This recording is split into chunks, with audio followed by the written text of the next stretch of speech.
শুভ সকাল বন্ধুরা, কেমন আছো তোমরা? আশা করব তোমরা সবাই খুব ভালো আছো। আজকে ঘুম থেকে উঠেই দেখছি যে বৃষ্টি শুরু হয়ে গেছে। তো বৃষ্টি কার না ভালো লাগে, বৃষ্টি তো ভালোই লাগে, কিন্তু সারাদিন ধরে বৃষ্টি হলে একদমই ভালো লাগে না। যাই হোক, এখন পড়ছে পড়ুক, বেলার দিকে যদি রোদ্দুর হয় তাহলে অনেক জামা কাপড় তো কাচতেই হবে, সেগুলো বার করে রেখে দিয়েছি, সেগুলো কেচে ফেলবো। যাই হোক, আমি এদিকে আমার রান্নাটাও শুরু করে দিলাম। আজকে রান্না হবে কাঁকরোল ভাজা আর আমড়ার চাটনি আর মাংসের তরকারি। তাই কি করেছিলাম, আগের দিন সব কিছু কেটে গুছিয়ে রেখে দিয়েছিলাম, কেন মাংসের তরকারি সকালবেলা রান্না করাটা অসম্ভব। তাই আগের দিনে না গুছিয়ে রাখলে সকালবেলা রান্না করে টাইমের মধ্যে তোমাদের দাদাকে দিতে পারবো না। তাই সব কিছু গুছিয়ে রেখে দিয়েছিলাম। আর বন্ধুরা, সকালবেলা ঘুম থেকে উঠে আগে ফ্রিজ থেকে মাংস কৌটোটা বার করে জল দিয়ে ভালো করে ভিজিয়ে দিয়েছিলাম, না হলে ওই বরফ আর গলতো না। তাই চিন্তা ভাবনা করেই শুয়েছিলাম যে আগেই ঘুম থেকে উঠে মাংসটা বার করে জল দিয়ে ভিজিয়ে দেব। তা ভিজিয়ে দিয়েছিলাম বলে বরফটাও গলে গেছে। এখন আমি মশলাগুলো মাখিয়ে নেব। মশলা মানে লঙ্কা, হলুদ, নুন, তেল এটাই মাখাবো।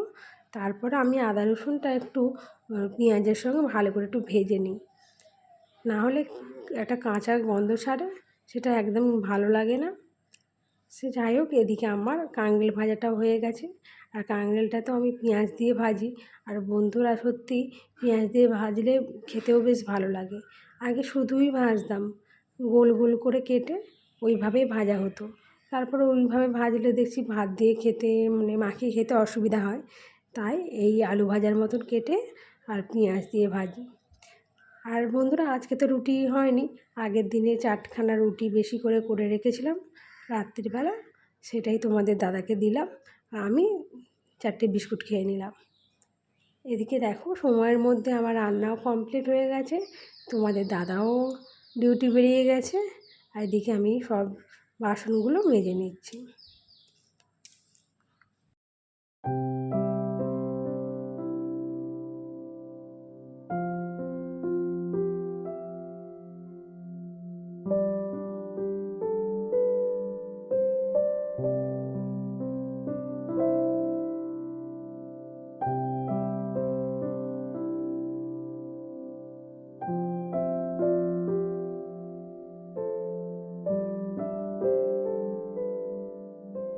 আর বন্ধুরা, এদিকে আমার রান্না কমপ্লিট হয়ে গেছে, মেয়েও ঘুম থেকে উঠেছে, ও একটু দেরি করেই উঠলো, আর ওকে একটু ছাতু গুলে দিচ্ছি। ও ছাতু খেয়ে পড়তে বসবে, তারপরে একটু বেলার দিকে ওর জন্য টিফিন বানিয়ে দেব। ওকে দিয়ে আমি চলে আসলাম ছাদে। আর বন্ধুরা, বৃষ্টি তো থেমে গেছে, কিন্তু মেঘলাটা এখনও কাটেনি। তা এই বর্ষার ওয়েদারে বেশি আশা করাটাও ঠিক নয়। এই তো বর্ষাকালে বৃষ্টি পড়বেই। যাই হোক, এখন আমি তো মেলে দিই, তারপর বৃষ্টি এলে আবার এসে আমাকে তুলতে হবে। কিছু করার নেই, বর্ষার সময় আমাকে এই দৌড়ি করতে করতে আমার পা দুটোই ব্যথা হয়ে যায়। লাস্টে বাধ্য হয়ে বারান্দাতে সব মিলে দিই। তা এখন তো বৃষ্টি পড়েনি, সেই কারণে আর থাকতে পারলাম না, তাই উপরেই সব দিলাম।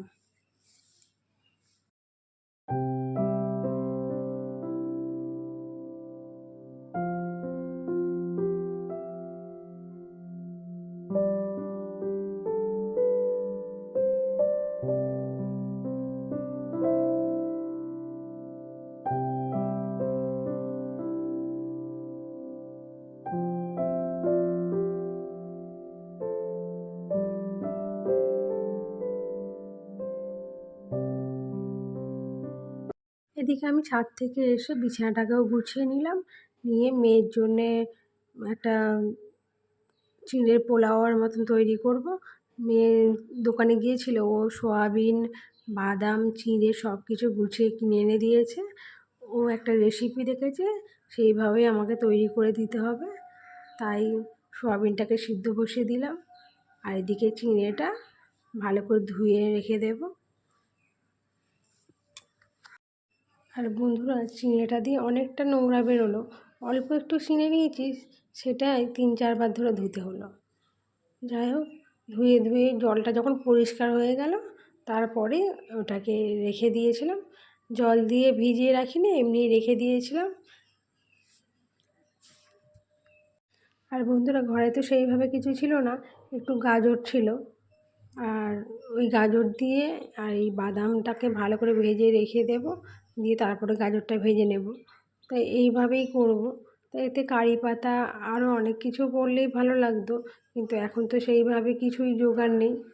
আর ও তো হঠাৎ করে বায়না করে এইসব জিনিসে, কিন্তু কী করব, এইভাবেই করে দিচ্ছে। ঘরে যা যা ছিল সেই দিয়েই এটা করে দেব। ভালোই হয়েছিল, ওর জন্যে ঠিকই আছে।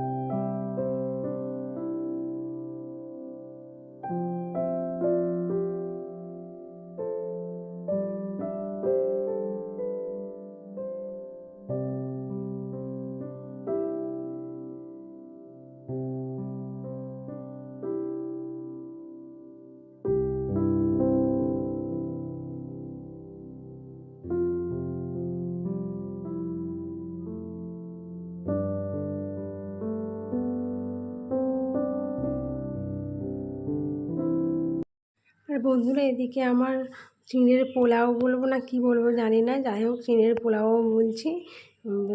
আমার রেডি হয়ে গেছে, এবার মেয়েকে দিয়ে এলাম। আর এদিকে দেখো বন্ধুরা, গাছের ফুলগুলো কি সুন্দর হয়েছে। আর এই জবাগুলো ভালোই ফুটছে এখন, 2-3টে করে ফুটছে। আর গাছে তো অনেকই কুঁড়ি আছে। আর যে ডালটা ভেঙে গিয়েছিল তোমাদের বলেছিলাম, সেই ডালটা কিন্তু আবার মানে শক্ত হয়ে গেছে।